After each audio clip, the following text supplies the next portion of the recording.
এই সরকারকে সময় দিতে হবে বললেন মির্জা ফখরুল। জানাবো, খাপ খাইয়ে না চললে আওয়ামী লীগের মতো ছিটকে পড়তে হবে বললেন মঈন খান। এদিকে অধ্যাপক ইউনূসের নেতৃত্বের প্রশংসায় আল আজহারের গ্র্যান্ড ইমাম। এদিকে সবাই গ্রহণ করবে এমন নির্বাচন চাই বললেন মান্না। এবং সর্বশেষ জানাবো, আন্তর্জাতিক অপরাধ ট্রাইব্যুনালে অভিযোগ র্যাবের গুলিতে পা হারানো লিমনের। এতক্ষণ শুনছিলেন সংবাদ শিরোনাম, এবার বিস্তারিত। এই সরকারকে সময় দিতে হবে বললেন মির্জা ফখরুল। বিএনপি মহাসচিব মির্জা ফখরুল ইসলাম আলমগীর বলেছেন, আগের তত্ত্বাবধায়ক সরকার আর বর্তমান সরকার এক না। এই সরকার এসেছে একটি সংকটময় মুহূর্তে, ছাত্র জনতার আন্দোলনের মাধ্যমে। ফলে এ সরকারকে নির্বাচনের পাশাপাশি বিভিন্ন ক্ষেত্রে সংস্কার করতে হবে। এজন্য সরকারকে সময় দিতে হবে আর আমাদের ধৈর্যের পরিচয় দিয়ে তাতে সহযোগিতা করতে হবে। তিনি বলেন, গণতান্ত্রিক শক্তিগুলোর নেতিবাচক আলোচনার কারণে ফ্যাসিবাদের দোসররা নতুন করে মাথা উঁচু করছে। জাতির সামনে যে সংকট আছে তার সমাধানের একমাত্র পন্থা হচ্ছে ধৈর্য। প্রয়োজন হচ্ছে রাষ্ট্রীয় সংস্কার সম্পন্ন করা এবং একটি সুষ্ঠু ও গ্রহণযোগ্য নির্বাচনের আয়োজন করা। বিগত ফ্যাসিবাদী আওয়ামী লীগ সরকার বিএনপিকে ধ্বংস করার জন্য সবসময় ষড়যন্ত্র করেছে, অত্যাচার করেছে, নির্যাতন করেছে।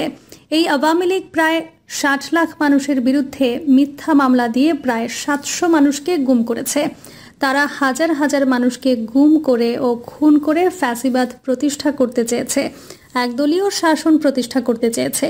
তিনি সরকারকে উদ্দেশ্য করে বলেন, এমন কাউকে দায়িত্ব দেওয়া যাবে না যার কারণে সরকার বিতর্কিত হয়। কারণ এই সরকারের প্রধানের দায়িত্বে আছেন বিশ্ববরেণ্য একজন মানুষ। আমাদের মনে রাখতে হবে, রাষ্ট্র পুনর্গঠনে ছাত্র নেতৃত্বাধীন গণ অভ্যুত্থানের মধ্য দিয়ে আজ যে সুযোগ সৃষ্টি হয়েছে তা যেন জাতি হাতছাড়া না করে। এই সুযোগ হাতছাড়া হলে জাতি হিসেবে আমাদের অস্তিত্ব বিপন্ন হয়ে যাবে। আমি এই বিষয়টির ওপর জোর দিতে চাই। মির্জা ফখরুল বলেন, বাজার নিয়ন্ত্রণের বাইরে চলে গেছে। সরকারকে বাজার নিয়ন্ত্রণে কাজ করতে হবে। তবে নির্বাচিত সরকার এলে বিদ্যমান সব সমস্যার সমাধান হয়ে যাবে। এজন্য দরকার নির্বাচন ও সংস্কার। ফখরুল ইসলাম বলেন, আল্লাহর রহমতে 2024 সালে 5 আগস্ট ছাত্র জনতার অভ্যুত্থানের মধ্য দিয়ে দ্বিতীয়বারের মতো আধিপত্যবাদকে পরাজিত করা হয়, ফ্যাসিস্টদের পরাজিত করা হয়। আজ আমরা শপথ নিয়েছি, আমরা জনগণকে সঙ্গে নিয়ে আধিপত্যবাদকে রুখে দেব। এজন্য প্রয়োজনে শক্তিশালী আন্দোলন গড়ে তুলব। আমরা বারবার নির্বাচন নিয়ে কথা বলছি, কারণ আমরা বিশ্বাস করি জনগণের সক্রিয় অংশগ্রহণ ছাড়া কোনো সংস্কার উদ্যোগ সফল হতে পারে না। এই ধরনের অংশগ্রহণ কেবল নির্বাচিত সংসদের মাধ্যমেই সম্ভব। বিএনপি মহাসচিব বলেন, রাষ্ট্র পরিচালনার দায়িত্ব পাওয়ার পর জিয়াউর রহমান বাংলাদেশকে পুরো পরিবর্তন করে দেন। তিনি একদলীয় শাসন ব্যবস্থাকে বহুদলীয় গণতন্ত্রে নিয়ে আসেন। রুদ্ধবদ্ধ অর্থনীতিকে মুক্তবাজার অর্থনীতিতে পরিণত করেন।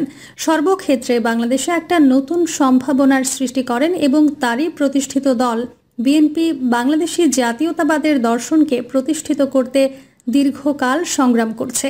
জনগণকে সঙ্গে নিয়ে ইতোমধ্যে খালেদা জিয়ার নেতৃত্বে বিএনপি 3 বার ক্ষমতায় এসেছে। এখনও বিএনপি গণতন্ত্রের জন্য লড়াই করছে। রাজনীতিবিদরা শুধু ক্ষমতায় ফেরার আকাঙ্ক্ষাই করেন না, তারা বাংলাদেশকে শেখ হাসিনার কবল থেকে মুক্ত করতে জীবন উৎসর্গ করেছেন, নিপীড়ন ও নির্যাতন সহ্য করেছেন এবং নিরলসভাবে কাজ করেছেন। তিনি বলেন, আমি আবারও বলতে চাই, রাষ্ট্রীয় প্রতিষ্ঠানগুলো থেকে ময়লা আবর্জনা সরিয়ে দ্রুত নির্বাচন অনুষ্ঠানের পরিবেশ তৈরি করুন। আপনাদের সেই দায়িত্ব দেওয়া হয়েছে এবং আমরা আপনাদের সহযোগিতা করছি। এখন আপনাদের উচিত আমাদের সহযোগিতা করা। আমরা ক্ষমতায় ফেরার জন্য উদগ্রীব হয়ে আছি বলে দাবি করে জনগণকে বিভ্রান্ত করার চেষ্টা করবেন না। খাপ খাইয়ে না চললে আওয়ামী লীগের মতো ছিটকে পড়তে হবে বললেন মঈন খান। বিএনপির স্থায়ী কমিটির সদস্য মঈন খান বলেছেন, মানব সমাজ পরিবর্তনশীল। এই পরিবর্তনের সঙ্গে সবাইকে খাপ খাইয়ে চলতে হবে। যে তাল মিলিয়ে চলতে না পারবে তাকে কিন্তু ছিটকে পড়তে হবে, যেমনটা এখন আওয়ামী লীগ পড়েছে। তিনি বলেন, আওয়ামী লীগের চেয়ে বড় গণতান্ত্রিক রাজনৈতিক দল দেশে নেই, কিন্তু তারা গণতন্ত্রের কথা বলে দেশকে ধ্বংস করেছে, নিজেদের স্বৈরাচারী শাসক হিসেবে প্রতিষ্ঠিত করেছে। গণতন্ত্রের মুখোশ পরে স্বৈরশাসকে অবতীর্ণ হয়েছে, পরে আবার গণ অভ্যুত্থানে তারা হারিয়ে গেছে। বিএনপি নেতা মঈন খান বলেন, ৭১-এর মুক্তিযুদ্ধ ও ২৪-এর গণ অভ্যুত্থানে যারা অংশ নিয়েছেন তারা পরস্পর বিরোধী নয়, তারা একে অপরের পরিপূরক। সংঘাতের রাজনীতিতে বাংলাদেশের কোনো উন্নতি হবে না। গণ অভ্যুত্থানের পর আমাদের মূল উদ্দেশ্য কল্যাণ রাষ্ট্র প্রতিষ্ঠা করা। যে কাজগুলো আমাদের করা প্রয়োজন সেই কাজগুলো আমাদের করতে হবে। আমাদের উদ্দেশ্য যদি সৎ হয়, আমরা যদি সত্যিকারে জনগণের মঙ্গলে কাজ করতে চাই, তাহলে এই কাজ করতে কোনো বাধা আসবে না।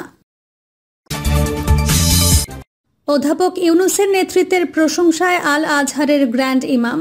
প্রধান উপদেষ্টা অধ্যাপক মোহাম্মদ ইউনূসের নেতৃত্বে বাংলাদেশ সমৃদ্ধ হবে এবং উন্নতি করবে বলে মন্তব্য করেছেন আল আজহার আল শরীফের গ্র্যান্ড ইমাম আহমেদ এল তায়েব। সকালে আজারবাইজানের রাজধানী বাকুর রিটস কার্লটন হোটেলে অধ্যাপক মোহাম্মদ ইউনূসের সঙ্গে সাক্ষাৎকালে আল আজহার গ্র্যান্ড ইমাম এই মন্তব্য করেন। প্রধান উপদেষ্টার প্রেস উইংয়ের পাঠানো এক বার্তায় তা জানানো হয়। ইসলামিক ধর্মীয় প্রতিষ্ঠানের প্রধান অধ্যাপক ইউনূসকে সহস্রাব্দ পুরনো প্রতিষ্ঠানে বক্তৃতা দেওয়ার জন্য আমন্ত্রণ জানিয়ে বলেন, আল আজহার বিশ্ববিদ্যালয় বাংলাদেশের শিক্ষার্থীদের জন্য নতুন সম্পূর্ণ অর্থায়িত বৃত্তি ঘোষণা করবে। আহমেদ এল তায়েব বলেন, আপনার নেতৃত্বে বাংলাদেশের ভবিষ্যৎ নিয়ে আমরা আশাবাদী। আপনি একজন বিচক্ষণ মানুষ। বিপ্লবের পর দেশ একটি নতুন উচ্চতায় পৌঁছাবে। আমি আপনাকে বুদ্ধিমান পদ্ধতি অবলম্বন করার জন্য স্যালুট জানাই। অধ্যাপক ইউনূস আমন্ত্রণ জানানোর জন্য গ্র্যান্ড ইমামকে ধন্যবাদ জানান। তিনি গ্র্যান্ড ইমামকে বাংলাদেশ সফরের আমন্ত্রণ জানান এবং ছাত্র নেতৃত্বাধীন গণ অভ্যুত্থানের ফলে যে গভীর পরিবর্তনগুলো আনা হয়েছিল তা নিজের জন্য দেখার জন্য। বৈঠকে প্রধান উপদেষ্টা গণ অভ্যুত্থান এবং অন্তর্বর্তী সরকারের গৃহীত সংস্কার উদ্যোগ নিয়ে কথা বলেন। গ্র্যান্ড ইমাম প্রফেসর ইউনূসের নেতৃত্ব, তার সামাজিক সেবা, ক্ষুদ্র ঋণদাতা হিসেবে গ্রামীণ ব্যাংকের অগ্রণী ভূমিকা এবং দারিদ্র্য মোকাবেলায় তার আজীবন প্রচেষ্টার প্রশংসা করেন। প্রধান উপদেষ্টা আর্ট অব ট্রায়াম্ফের একটি অনুলিপি, বিপ্লবের সময় আঁকা দেওয়ালের মুরাল এবং গ্রাফিতিতে বিখ্যাত আর্ট বই গ্র্যান্ড ইমামের কাছে হস্তান্তর করেন। গ্র্যান্ড ইমাম বাংলাদেশের শিক্ষার্থীদের শৈল্পিক দক্ষতার প্রশংসা করেন। তিনি আল আজহার বিশ্ববিদ্যালয়ে এখন অধ্যয়নরত বাংলাদেশি শিক্ষার্থীদেরও প্রশংসা করেন। সবাই গ্রহণ করবে এমন নির্বাচন চাই, বললেন মান্না। শেখ হাসিনা এদেশের গণতন্ত্র শেষ করে দিয়েছে, নির্বাচন ধ্বংস করে দিয়েছে বলে মন্তব্য করেছেন নাগরিক ঐক্যের সভাপতি মাহমুদুর রহমান মান্না।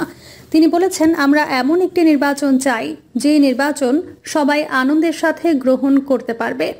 এই রকম একটি নির্বাচনে সরকার প্রতিষ্ঠিত হবে, দেশের গণতন্ত্রের একটি মূল্যবোধ আসবে। তিনি আরও বলেন, এটার উপর দাঁড়িয়ে আমরা একটি গণতান্ত্রিক দেশ তৈরি করতে পারবো। তার মানে মূল কাজ হচ্ছে নির্বাচন করতে হবে। মাহমুদুর রহমান মান্না আরও বলেন, এদেশে কেউ নিজের ইচ্ছা পূরণ করে রাজনীতি করতে পারবেন না। জুলাই আগস্ট অভ্যুত্থান বা বিপ্লব যাই বলেন, বিরাট একটি আশা তৈরি করেছে, মানুষের মধ্যে বিশ্বাস দিয়েছে, সাহস দিয়েছে। তারা মনে করে বাংলাদেশ আমরা বদলাতে পারি। কিন্তু কারা বদলাবে? যারা এখন ক্ষমতায় আছে। চাইলেই কি মঈন ভাই বদলাতে পারবে, কিছু করতে পারবে? বিএনপির যত বড় নেতাই হোক, ক্ষমতা তো নেই। যারা ক্ষমতায় আছে তারাই সিদ্ধান্ত নেবে শেষ পর্যন্ত। অতএব তারাও যখন বলে আমরা তো আপনাদেরই লোক, তা আমরাও তো আপনাদেরই লোক, তো মিলেমিশে করি। দুঃখের সাথে বলছি, বর্তমান সরকার একা চলছে। এখন পর্যন্ত যেভাবে যাচ্ছে তাতে অন্যদের সাথে করে নিয়ে যাচ্ছে তেমন দেখছি না। তিনি বলেন, আমরা সংবিধান পরিবর্তন করি, দেশের সংস্কার করি, সবাই মিলে করি। এজন্য ঐক্যমত্য লাগবে। এমনিতেই বাংলাদেশ অনেক বিভাজিত, ভাবের দিক থেকে, চিন্তার দিক থেকে, কাজের দিক থেকে, দলের দিক থেকে। এই বিভাজন যদি চলতে থাকে তাহলে এগিয়ে যাওয়া যাবে না। আমাদের মতগুলোর সন্নিবেশিত করতে হবে, একসাথে করতে হবে। আন্তর্জাতিক অপরাধ ট্রাইব্যুনালে অভিযোগ, র্যাবের গুলিতে পা হারানো লিমনের। ক্ষমতাচ্যুত প্রধানমন্ত্রী শেখ হাসিনার নিরাপত্তা উপদেষ্টা মেজর জেনারেল তারিক আহমেদ সিদ্দিক সহ 9 জনের নাম উল্লেখ করে আন্তর্জাতিক অপরাধ ট্রাইব্যুনালে অভিযোগ দাখিল করেছেন র্যাবের গুলিতে পা হারানো লিমন হোসেন। আজ মঙ্গলবার দুপুরে এই ট্রাইব্যুনালের চিফ প্রসিকিউটর বরাবর লিমন হোসেন এই অভিযোগ দাখিল করেন। পরে তিনি সেখানে আন্তর্জাতিক অপরাধ ট্রাইব্যুনালের সাংবাদিকদের কথা জানান। অভিযোগে যে 9 জনের নাম উল্লেখ করা হয়েছে তার মধ্যে তারিক আহমেদ সিদ্দিক ছাড়াও আছেন এনটিএমসির সাবেক মহাপরিচালক জিয়াউল আহসান ও র্যাব 8 এর তৎকালীন ক্যাম্প কমান্ডার মেজর রাশেদ। এছাড়া 4-5 জনকে অজ্ঞাতনামা আসামি করা হয়েছে। লিমন হোসেন সাংবাদিকদের বলেন, ফ্যাসিবাদী শেখ হাসিনার শাসনামলে চাইলেও সব অপরাধীকে আসামি করতে পারেনি। তিনি বলেন, সবাইকে আমরা আসামি করতে চেয়েছিলাম, কিন্তু অনেক বাধা বিপত্তি ও হুমকি ছিল। প্রিয় দর্শক, এই ছিল এখনকার সর্বশেষ সংবাদ। আপডেট সব সংবাদ পেতে চ্যানেলটি সাবস্ক্রাইব করে বেল আইকনটি ক্লিক করে রাখুন।